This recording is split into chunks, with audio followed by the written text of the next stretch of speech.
إن الحمد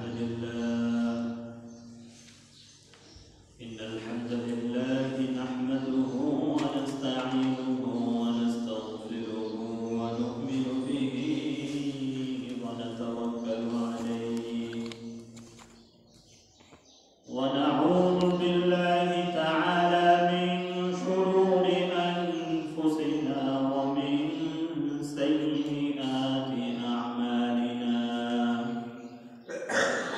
من يهد الله فلا مضل له ومن يضلله فلا هادي له ونشهد أن لا إله إلا الله وحده لا شريك له ونشهد أن سيدنا ومولانا محمدا عبد الله ورسوله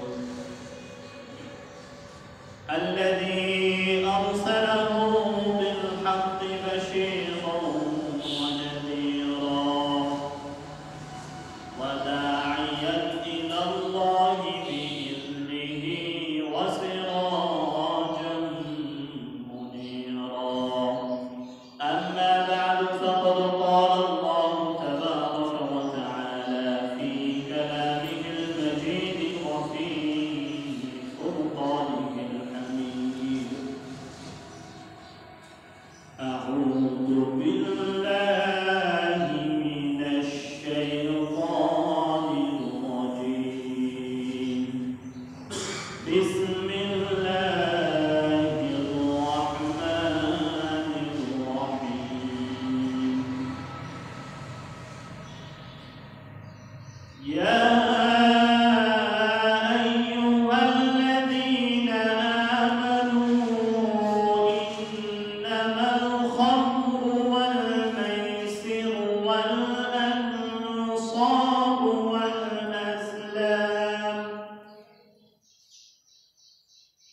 والأزلام رجس من عمل الشيطان فاجتنبوه لعلكم تفلحون صدق الله مولانا العظيم وصدق رسوله النبي الكريم ونحن على ذلك لمن الشاهدين والشاكرين والحمد لله رب العالمين إن الله وملائكته يصلون على النبي يا أيها الذين آمنوا صلوا عليه وسلموا تسليما شكرا محمد شهد الرسول اللهم صل على محمد وعلى آل محمد كما صليت على إبراهيم وعلى آل إبراهيم إنك حميد مجيد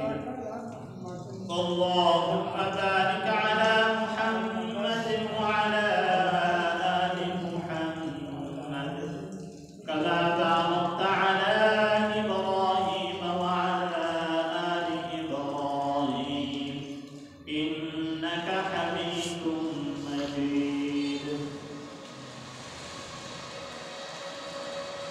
الحمد لله মহান আল্লাহ পাকের দরবারে অসংখ্য অগণিত শুকরিয়া যে আল্লাহ সুবহানাহু ওয়া তাআলা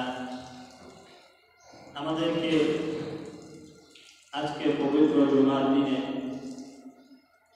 আগে ভাগে মসজিদে আসার তৌফিক দান করেছেন। জুমার নামাজ আদায় করার জন্য আল্লাহ রাব্বুল আলামিন আমাদেরকে সুস্থতা সুন্দর পরিবেশ দান করেছেন। কুরআন ও হাদিস থেকে কিছু আলোচনা করার ও শোনার তৌফিক দান করেছেন। এজন্য অন্তর থেকে একবার শুকরিয়া আদায় করি আলহামদুলিল্লাহ।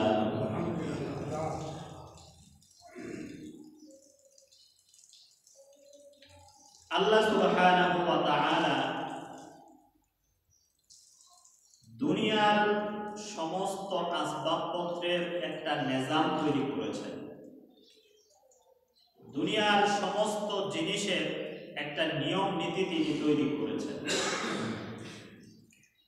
আল্লাহ রাব্বুল আলামিন আগুনকে এমন ভাবে বানাইছেন, আগুনের নিয়ম তিনি এমন ভাবে তৈরি করে দিয়েছেন, এর মধ্যে যেটাকেই দেয়া হবে সেটাই জ্বলে পুড়ে ছাই হয়ে যাবে। অনুরূপভাবে বিষের মধ্যে এমন জিনিস আল্লাহ রাব্বুল আলামিন দিয়েছেন, এই বিষ পান করলে খাইলে যে কোনো মানুষ মারা যাবে। দুনিয়ার নিজাম আল্লাহ রাব্বুল আলামিন এমন ভাবে তৈরি করেছেন যে নিজাম কোনো পরিবর্তন হবে না, এর ব্যতিক্রম কখনো হবে না। আগুন দুনিয়ার সৃষ্টি লগ্ন থেকেই সেটা পুরাই আসতেছে, তো সেটা পুরাই। ইব্রাহিম আলাইহিস সালামের ঘটনা সেটা ভিন্ন বিষয়, আল্লাহর হুকুম ছিল।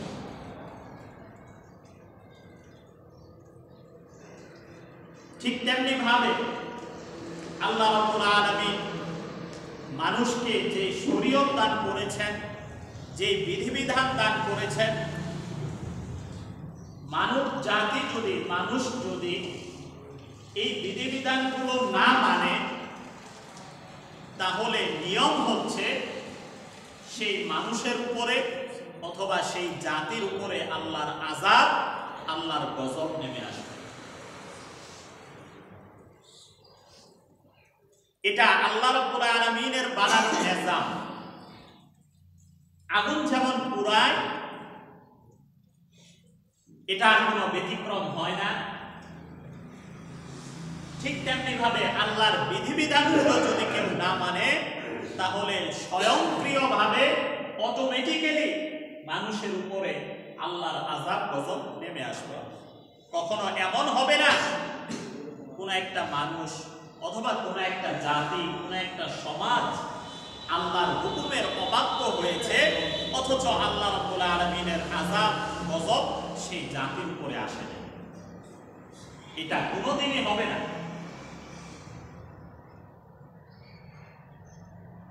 আল্লাহর এই নিজামের কোনো পরিবর্তন হয় না। বাকি আল্লাহ রাব্বুল আলামিন হলেন আরহামুর রাহিমিন, সবচেয়ে বড় দয়াবান, দয়ার সাগর। হাদিসে কুদসিতে এসেছে, ইন্না রাহমাতি ওয়াসিআত গযবি, আমার রহমত আমার গজবের চেয়ে অনেক অনেক গুণ বেশি। এই কারণে আল্লাহ রাব্বুল আলামিন কোন একটা জাতি যখন অবাধ্য হয়ে যায়, কোন একটা মানুষ যখন অবাধ্য হয়ে যায়, তার উপরে আযাব গজব নাজিল করার পূর্বে আল্লাহ তাআলা তার কাছে সতর্ক বার্তা পাঠান। কোন বান্দাকে আল্লাহ রাব্বুল আলামিন সতর্ক করা ছাড়া কোনদিন তার উপরে আযাব গজব দেন না। কুরআনে কারীমের মধ্যে আল্লাহ রাব্বুল আলামিন ইরশাদ করেন, ওয়ামা আরসালনা ওয়ামা আহলাকনা মিন ক্বরিয়াতিন ইল্লা লাহা মুনযিরুন। আল্লাহ রাব্বুল আলামিন বলেন, আমি কোন জনপদকে ধ্বংস করি না, ইল্লা লাহা মুনযিরুন, তবে সেই জনপদকে ধ্বংস করার আগে তাদের কাছে সতর্ক বার্তা আমি পাঠাই, সতর্ককারী আমি পাঠাই। যিকরা, এই সতর্ক বার্তা পাঠাই তারা যেন উপদেশ গ্রহণ করে। ওয়ামা কুননা যালিমিন, আর আমি আল্লাহ কোনদিন জালেম নই যে কাউকে সতর্ক করা ছাড়াই তাকে আমি আযাব গজব দিয়ে দিলাম। এজন্য প্রত্যেকটা অবাধ্য বান্দার কাছে, প্রত্যেকটা অবাধ্য জাতির কাছে আল্লাহর পক্ষ থেকে সতর্ক বার্তা আসে। নবী রাসূলদের মাধ্যমে আল্লাহ সতর্ক করেন। নবী রাসূল না থাকলে নবী রাসূলদের ওয়ারিস আলেম উলামায়ে কেরামের মাধ্যমে সতর্ক করেন, নয়তো আল্লাহ রাব্বুল আলামিন তাকে অন্য কোনো ভাবে, যে কোনো ভাবে তাকে সতর্ক করেন যে বান্দা তোর অবাধ্যতার সীমা লঙ্ঘন হয়ে যাচ্ছে, তোর অবাধ্যতা কিন্তু বেড়ে যাচ্ছে, এখনো সময় আছে, ফিরে আয়, নয়তো আমার আযাব যদি চলে আসে তাহলে এই আযাবকে ঠেকানোর ক্ষমতা দুনিয়ার কারো পক্ষে, দুনিয়ার কারো নাই। সে যত বড় ক্ষমতাবানই হোক, সেই আযাব ঠেকানোর ক্ষমতা, সেই আযাব প্রতিরোধ করার ক্ষমতা কারো নাই।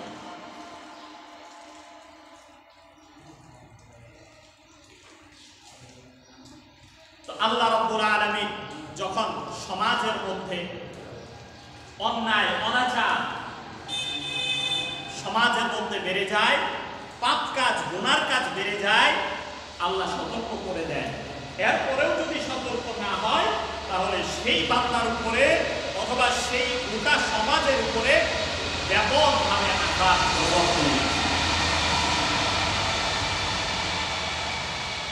দুনিয়াতে আল্লাহ রাব্বুল আলামিনের আযাব আর গজব কিরকম হতে পারে, কেমন হয়? আল্লাহর আযাব গজব কয়েকভাবে হয়। কিছু আছে, কিছু আযাব আছে সাধারণ, কিছু আযাব আছে তার চেয়ে একটু কঠিন। দুনিয়াতে এমন কিছু আযাবও আছে, গজব আছে যেগুলো অনেক ভয়ঙ্কর।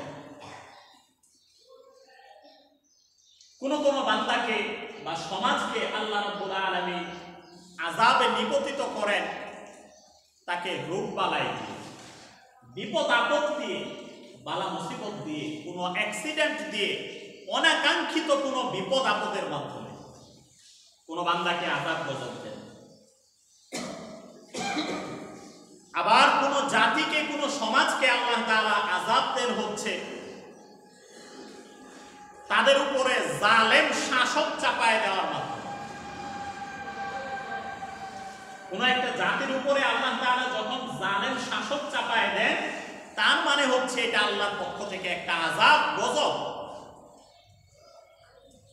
জালেম শাসক, অত্যাচারী, অবিচারকারী শাসক, আল্লাহর পক্ষ থেকে সেই জাতির উপরে গজব। এরপরে আল্লাহ রাব্বুল আলামিন আযাব গজব দিয়ে থাকেন মহামারীর মাধ্যমে। মহামারী, কোন ব্যাপক দুর্যোগ, প্রাকৃতিক দুর্যোগের মাধ্যমে, ব্যাপক ঘূর্ণিঝড়, ব্যাপক জলোচ্ছ্বাস, ব্যাপক টর্নেডো, ব্যাপক বন্যা, এগুলোর মাধ্যমে আল্লাহ তাআলা জাতিকে আযাব গজব দিয়ে থাকেন। এগুলোর মাধ্যমে মানুষের ক্ষয়ক্ষতি হয়, মানুষের জানমালের ক্ষয়ক্ষতি হয়। এগুলো তো আমরা অনুভব করতে পারি, বুঝতে পারি। কিন্তু আল্লাহ তাআলার এমনও আযাব আছে, এবং যে আযাবটা সবচেয়ে বড় ভয়ানক হচ্ছে, সেটা হচ্ছে আল্লাহ তাআলা কোনো বান্দাকে আযাব গজব দেন তাকে ভোগ বিলাসিতার মাধ্যমে, তাকে ভোগ বিলাসিতা দান করেন, তাকে ধন সম্পদ দান করেন। এই আযাবটা হচ্ছে দুনিয়ার মধ্যে সবচেয়ে বড় ভয়ানক আযাব। যে কোনো বান্দা অবাধ্য, কোনো বান্দা আল্লাহর অবাধ্যতায় লিপ্ত, অথচ আল্লাহ তাআলা তাকে ভোগ বিলাসিতার মধ্যে ডুবায় রাখছেন, অথচ তার ধন সম্পদের কোনো অভাব নেই। এই বান্দা যে আযাবের মধ্যে আছে, আল্লাহর গজবের মধ্যে আছে, এই বান্দা নিজেও বুঝতে পারে। এমনও দেখা যায় সে যত অবাধ্য হচ্ছে, যত নাফরমান হচ্ছে, যত পাপিষ্ঠ হচ্ছে, তার ভোগ বিলাসিতা বাড়তেই আছে, বাড়তেই আছে, তার ধন সম্পদ টাকা পয়সা বাড়তেই আছে, তার কোনো বিপদ আপদ বালা মুসিবত নাই। এই আযাব আল্লাহর পক্ষ থেকে, এই আযাব, এই গজবটা হচ্ছে সবচেয়ে ভয়ানক। কারণ আমরা যখন অসুস্থ হয়ে পড়ি, বিপদ আপদ বালা মুসিবতের মধ্যে পড়ি, তখন আমরা তওবা করি, আল্লাহর কাছে কাকুতি মিনতি করি, আল্লাহ তাআলা মাফ করে দেন। কিন্তু যেই বান্দা নাফরমান হওয়া সত্ত্বেও ভোগ বিলাসিতার মধ্যে আছে, সে কোনোদিন তওবা করবে না, সে কোনোদিন তওবা করবে না।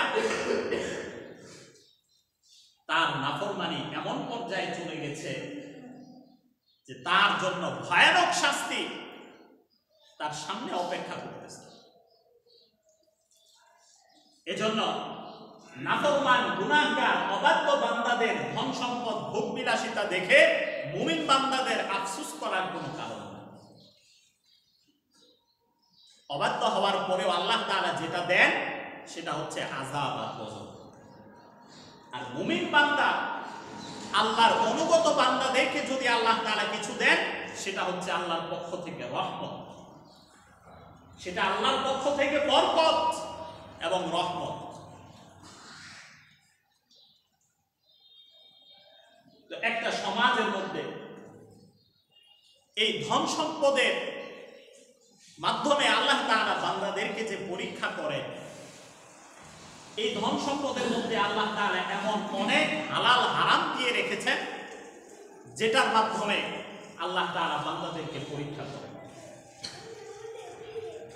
কুরআনে কারীমের মধ্যে আল্লাহ তাআলা স্পষ্ট বলে দিয়েছেন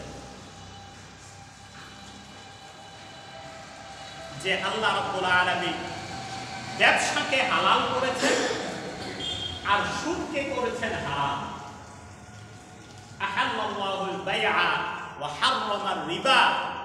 আল্লাহ তাআলা ব্যবসাকে হালাল বানাইছেন। তুমি টাকা পয়সা ধন সম্পদ উপার্জন করো ব্যবসা বাণিজ্যের মাধ্যমে। পাশাপাশি সুদকে আল্লাহ রাব্বুল আলামিন হারাম করে দিয়েছেন। আপনি যদি ব্যবসা বাণিজ্য করেন তাহলে আপনার যেমন উপকার হচ্ছে, যার সাথে ব্যবসা বাণিজ্য করছেন তারও উপকার হচ্ছে, এভাবে গোটা সমাজের উপকার হচ্ছে, গোটা জাতির উপকার হচ্ছে, গোটা দেশের উপকার হচ্ছে। বিপরীতে আল্লাহ তাআলা সুদকে হারাম বানায় দেন। কারণ সুদের মাধ্যমে যেই বান্দা সুদখোর কেবলমাত্র সেই উপকারী হয়। যে সুদ নিল তার উল্লেখযোগ্য কোনো উপকার হয় না, সে জুলুমের শিকার হয়। এমন হতে হয় এই সুদের কারণে দেখা যায় সে সর্বশান্ত হয়ে গেছে, নিঃস্ব হয়ে গেছে।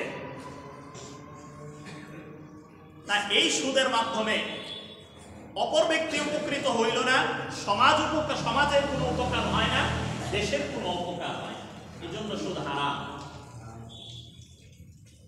ঠিক তেমনি ভাবে আল্লাহ রাব্বুল আলামিন জুয়া খেলাকে হারাম করেছেন। আজকে এই জুয়া খেলা নিয়ে একটু আলোচনা করি। ধন সম্পদ টাকা পয়সা উপার্জন করার অনেক রাস্তা আছে। শুধু টাকা পয়সা কামাই করলে মানুষ টাকা পয়সা কামাই করলেই যে সেটা হালাল হয়ে যায় বিষয়টা এমন না। যে সমস্ত লেনদেনকে আল্লাহ তাআলা হারাম করেছেন এর মধ্যে তো একটা বললাম সুদ, দ্বিতীয় আরেকটা জঘন্যতম লেনদেন হলো, হারাম লেনদেন হলো জুয়া খেলা। সমাজের মধ্যে এমন অহরহ উদাহরণ আছে, জুয়া খেলতে খেলতে সে তো নিঃস্ব হয়েছে, তার পরিবারটা পর্যন্ত ধ্বংস হয়ে গেছে জুয়া খেলতে খেলতে। আজকে জুয়ার প্রসঙ্গটা কেন টানতেছি? কারণ আমরা মুরব্বীরা জুয়া খেলা বলতে বুঝি যে তাস খেলার মাধ্যমে, যে তাস খেলে এই তাস খেলার মাধ্যমে জুয়া খেলা। কিন্তু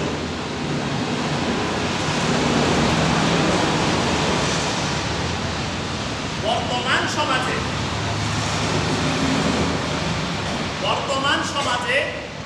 জুয়া খেলা শুধুমাত্র এই তাস খেলার মধ্যে সীমাবদ্ধ না। এই জুয়া খেলার এমন সুরত, এমন পদ্ধতি বের হয়েছে যা আপনি আমি কল্পনাও করতে পারবো, আপনি আমি জানিও না। আজকে সমাজের রন্ধ্রে রন্ধ্রে, গোটা সমাজের গলিতে গলিতে এই জুয়া খেলা ঢুকে গেছে। আমরা এক সময় দেখতাম জুয়া খেলার জন্য সেই বন্ধের মধ্যে তাস নিয়ে গিয়ে, বিড়ি সিগারেট গাঞ্জা মদ নিয়ে গিয়ে সেখানে গাঞ্জা খাইতো, মদ টানতো আর জুয়া খেলতো। সকালবেলা যখন হাঁটতে বের হইতাম, যাই দেখতাম তাস পড়ে আছে। কি হয়েছে এখানে? রাত্রে জুয়া খেলছে। সেই বন্ধের মধ্যে যাইতে হইতো, একদম জনপদ থেকে বাইরে যেতে হতো। কিন্তু আজকাল জুয়া খেলার জন্য সেই জনপদ থেকে বাইরে যেতে হয় না। প্রযুক্তির উন্নয়নে জুয়া খেলা আজকে আপনার আমার হাতে পৌঁছে গেছে। দোকানে বসে, ঘরে বসে, রাস্তার পাশে বসে বসে, যে কোনো জায়গায় বসে বসে আপনি জুয়া খেলতে পারবেন। এই যে আমাদের পকেটে যে অ্যান্ড্রয়েড মোবাইল আছে না, এই অ্যান্ড্রয়েড মোবাইলের মধ্যে এমন অনেক কিছুই এসেছে, অনেক অ্যাপস বলে, এগুলোকে সফটওয়্যার বলে, এগুলার মাধ্যমে এই জুয়া খেলা আজকে পুরা যুব সমাজকে ছেয়ে নিয়েছে। এমন অবস্থা হয়েছে, এই মোবাইলের মধ্যে এখন জুয়া খেলে। মোবাইলের মধ্যে আপনি একদম 5 টাকা 10 টাকা দিয়ে জুয়া খেলা শুরু করতে পারবেন। এই যে খেলা হয়, ক্রিকেট খেলা, ফুটবল খেলা, এগুলোর উপর ভিত্তি করে জুয়া খেলা হয়। এগুলোর উপর ভিত্তি করে জুয়া খেলে এমন প্রচার প্রসার হয়েছে, বর্তমানে যদি 100 জনের মোবাইল চেক করা হয় আমাদের সমাজে, 100 জনের অ্যান্ড্রয়েড ফোন যদি চেক করা হয়, তাহলে অন্তত পক্ষে 70 জনের মোবাইলের মধ্যে এই জুয়া খেলার অ্যাপস পাওয়া যাবে, এই জুয়া খেলার সফটওয়্যার পাওয়া যাবে। এখন এমন অহরহ হয়ে গেছে।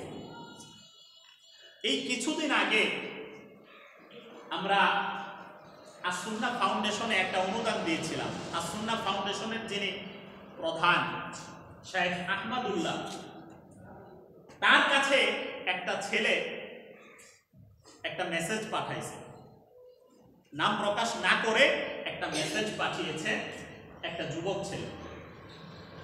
মেসেজের মধ্যে লিখেছে যে হুজুর, আপনি এই মেসেজ যখন পড়বেন হয়তোবা তখন আমি আর দুনিয়াতে থাকবো না, কারণ আমার সব কিছু শেষ হয়ে গেছে, আমি একদম পুরা নিঃস্ব হয়ে গেছি। আমার বাড়িতে কিস্তিতে লোন নিয়েছিল, সেই টাকা আমার জন্য খরচ করার জন্য নিয়েছিল, সেই টাকা আমি নিয়ে আমি জুয়া খেলার মধ্যে লাগাই দিয়েছি। মোবাইলের মধ্যে একটা অ্যাপস আছে সবচেয়ে প্রসিদ্ধ, যেটা 1xBet। এই অ্যাপসের মাধ্যমে আমি জুয়া খেলে 80,000 টাকা আমার লস গিয়েছে। আমার ওই কিস্তিতে যে লোন নিয়েছিল সেই লোন তো আছেই, এটা নিয়ে আমি জুয়া খেলে 80,000 টাকা একদম পুরায় দিয়েছি। এখন আমার সামনে আর কোনো রাস্তা খোলা নেই। এই কিস্তি লোন আমি কিভাবে পরিশোধ করব আমার জানা নেই। জীবনের আশা ভরসা ছেড়ে দিয়ে বলে আমি আরেকটা ভুল কাজ করতে যাচ্ছি, ইতিমধ্যে আমি 10টা ঘুমের বড়ি খেয়ে ফেলছি। এই মেসেজ আমি আপনাকে পাঠাচ্ছি, আপনি যেন সবাইকে এটা জানায় দেন, কেউ যেন ভুলেও এই পথে যেন পা না বাড়ায়, এই জুয়া খেলার পথে যেন পা না বাড়ায়, কোনো যুবক যেন এই পথে না আগায়। তারপরে ছেলেটা আছে কিনা মারা গেছে সেটার খবর আর পাওয়া যায়। ওই ছেলের পক্ষ থেকে আর কোনো মেসেজ আসে না। এরকম অহরহ ঘটনা ঘটতেছে। এই জুয়া খেলার প্রতি মানুষের নেশা যেরকম মানুষকে আসক্ত করে ফেলে, মদ খেতে খেতে যেমন নেশা হয়ে যায়, এই জুয়া খেলাটাও একটা নেশা। অনেকেই তো বলে টাকার নেশা দুনিয়াতে সবচেয়ে বড় নেশা। এই কথাটা মিথ্যা না, হাদিসের মধ্যেও আছে। আল্লাহ রাসূল বলেছেন, মানুষ যত বৃদ্ধ হয় তার মধ্যে 2টা জিনিস তত যুবক হয়। 1 নাম্বার হচ্ছে, মানুষ যত বুড়া হয়, বৃদ্ধ হয়, তার দুনিয়াতে বেঁচে থাকার আশা, দুনিয়াতে বেঁচে থাকার লোভ বাড়তে থাকে। 2 নাম্বার হচ্ছে, মানুষ যত বৃদ্ধ হয় টাকা পয়সা ধন সম্পদের প্রতি লোভ তার তত বাড়তে থাকে। টাকা পয়সার লোভ মানুষের দিন দিন বাড়তে থাকে। আপনি আজকে একটা ছেলে ধরেন জুয়া খেলা শুরু করলো, 5 টাকা 10 টাকা দিয়ে সে 50 টাকা পাইল, এরপর 50 টাকা ইনভেস্ট করে বাজি ধরে 500 টাকা পাইল। তার লোভ কিন্তু আস্তে আস্তে বাড়তে থাকে। এই বাড়তে বাড়তে মানুষের টাকা পয়সার লোভের কোনো শেষ নাই, লোভের কোনো শেষ নাই। একটা সময় তো এই কিছুদিন আগেও দেখছেন পোলাপান মোবাইলের মধ্যে ফ্রি ফায়ার খেলে, পাবজি খেলে, বিভিন্ন গেম খেলে। এখন আর পোলাপান গেম খেলে না, এখন এই যে মোবাইল নিয়ে বসে থাকে তারা মোবাইলে জুয়া খেলে। জুয়া এমন হয়েছে শুধু এই ছেলে পেলেরা নয়, অনেক শ্রমিক মানুষ, অনেক ড্রাইভার, ট্রাকের ড্রাইভার, এই অটো ড্রাইভার, এমন অনেক শ্রমিক মানুষ আছে তারাও মোবাইলের মধ্যে জুয়া খেলে। একবার শিখে ফেলছে কিভাবে খেলতে হয়, কোনো একটা ভাবে শিখে ফেলছে, তো বাস সময় পেলেই বসে বসে জুয়া খেলে। এই জুয়া খেলা আজকে সমাজে আমাদের অগোচরে বিরাট মহামারীর আকার ধারণ করেছে। ওরা মহামারীর আকার ধারণ করেছে। এজন্য যারা গার্জিয়ান আছে, আমাদের অধীনস্থ ভাই বোন ছেলে মেয়ে যারা আছে, তাদের মোবাইল চেক করবেন, তাদের মোবাইলের মধ্যে জুয়া খেলার কোনো অ্যাপস আছে কিনা, মোবাইলের মাধ্যমে জুয়া খেলে কিনা আশপাশে খোঁজ খবর নিয়ে দেখবেন। কারণ এই জুয়া খেলার মাধ্যমে যা কিছু উপার্জন হবে তার সম্পূর্ণটাই হারাম, সম্পূর্ণটাই হারাম। জুয়া খেলা এমন জঘন্য কাজ, এমন জঘন্য কাজ। ইসলাম কি বলে জুয়া খেলার ব্যাপারে? কুরআনে কারীমের একটা আয়াত, সূরা মায়েদার একটা আয়াত আমি তেলাওয়াত করেছি। আল্লাহ রাব্বুল আলামিন বলেন, ইয়া আইয়ুহাল্লাযীনা আমানু ইন্নামাল খামরু ওয়াল মাইসিরু ওয়াল আনসাব ওয়াল আজলামু রিজসুম মিন আমালিশ শাইতানি ফাজতানিবুহু লাআল্লাকুম তুফলিহুন। হে ঈমানদাররা, ইয়া আইয়ুহাল্লাযীনা আমানু ইন্নামাল খামরু, নিশ্চয়ই মদ, ওয়াল মাইসিরু জুয়া খেলা, ওয়াল আনসাবু ভাগ্য নির্ধারণ করা, ওয়াল আজলামু তীর নিক্ষেপ করার মাধ্যমে ভাগ্য যাচাই করা। আরবদের একটা প্রচলন ছিল তৎকালীন সময়ে। ওয়াল আজলামু রিজসুম মিন আমালিশ শাইতান, এগুলা শয়তানের জঘন্যতম কাজ। ফাজতানিবুহু, সুতরাং মুমিনরা, ঈমানদাররা তোমরা এগুলো থেকে বেঁচে থাকো। মদ, জুয়া, ভাগ্য নির্ধারণ করা, গণকের কাছ থেকে ভাগ্য জেনে নেওয়া, এগুলো থেকে বেঁচে থাকো। লাআল্লাকুম তুফলিহুন, হয়তোবা তোমরা আশা করা যায় তোমরা সফল কাম হবে, তোমরা নাজাত পেয়ে যাবে। এই মদ জুয়া থেকে বাঁচতে হবে। তারপরে আল্লাহ রাব্বুল আলামিন বলেন, ইন্নামা ইউরিদু শাইতানু আন ইউকিআ বাইনাকুমুল আদাওয়াতা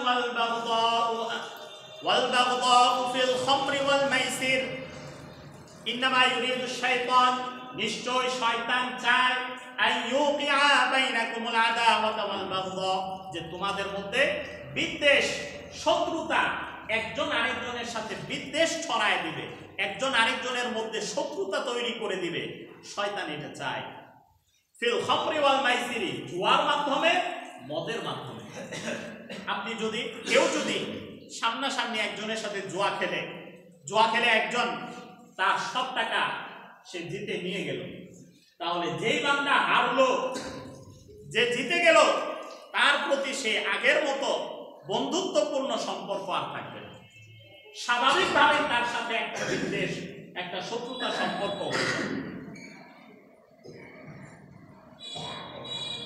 ওয়ায়াসুদ্দাকুম আন যিকরিল্লাহি ওয়া আনিস সালাত, আর শয়তান এই মদ ও জুয়ার মাধ্যমে বান্দাদেরকে নামাজ থেকে এবং আল্লাহর জিকির থেকে বান্দাকে বাধা দিয়ে রাখে। মদ এবং জুয়ার মাধ্যমে এক নাম্বার হচ্ছে আল্লাহর জিকির থেকে তাকে গাফেল বানায় দেবে। দুই নাম্বার হচ্ছে এই মদারু আর জুয়ারুরা তারা কোনোদিন নামাজি হইতে পারে না। ওয়া ইয়াসুদ্দাকুম আন যিকরিল্লাহ ওয়া আনিস সালাহ, সালাত মানে তো নামাজ। এই মদারুরা আর জুয়ারু এরা কোনোদিন নামাজি হয় না। ফাহাল আনতুম মুনতাহুন, তাহলে কি তোমরা এই মদ আর জুয়া থেকে বিরত থাকবে? ফাহাল আনতুম মুনতাহুন, তোমরা কি তাহলে বিরত হচ্ছ? আল্লাহ তাআলা জিজ্ঞেস করছেন মুমিনদের এই মদ আর জুয়া থেকে বাঁচতে হবে, জুয়া খেলা থেকে বাঁচতে হবে। জুয়া খেলার আরো বিভিন্ন সূরত আছে। এর মধ্যে আমি হয়তো ভাবতে পারি আমরা তো জুয়া খেলি না, কিন্তু আমরা জুয়া খেলি না ঠিক আছে, বাজি ধরি না। বাজি ধরাও জুয়ার একটা সূরত। যেমন ধরেন আপনি বললেন যে অমুক জিনিসটা যদি হয় তাহলে আমি তোকে 500 টাকা দেব, আর যদি না হয় তুই আমাকে 500 টাকা দিবি। এটা হচ্ছে একটা জুয়া খেলা, এটা হচ্ছে একটা জুয়া খেলা। হাদিসের মধ্যে আল্লাহ রাসূল বলেছেন। এর আগে আরেকটা কথা বলি, আমরা যে অনেক সময় বলি একজনকে একটা কথা বললাম সে মানতেছে না, আপনি অনেকে আমরা বলে থাকি তাহলে বাজি ধর, আমার সাথে বাজি লাগা, যদি এটা হয় তাহলে তুই আমাকে 500 টাকা দিবি, না হলে আমি তোকে দেব, বাজি লাগা আমার সাথে। এই যে আমরা যে কথা বলি, বাজি ধরার কথা বলি, বাজি ধরা মানে জুয়া খেলা। এই যে জুয়া খেলার কথা যে আমি তাকে বললাম, তাকে যে বললাম আমার সাথে জুয়া খেল, আমার সাথে বাজি ধর, হাদিসের মধ্যে আল্লাহ রাসূল কি বলেছেন? এই হাদিস হয়তো আমরা জীবনে কোনোদিন শুনি নাই। আল্লাহ রাসূল বলেছেন, মান ক্বালা লি সাহিবিহি তাআলা উকামিরকা ফালিয়াতাসাদ্দাক, যেই বান্দা তার আরেকজন বান্দাকে বলে তাআলা আসই, উকামিরকা আমার সাথে বাজি লাগা, আমার সাথে জুয়া খেল, ফালিয়াতাসাদ্দাক, তাহলে সে যেন তওবা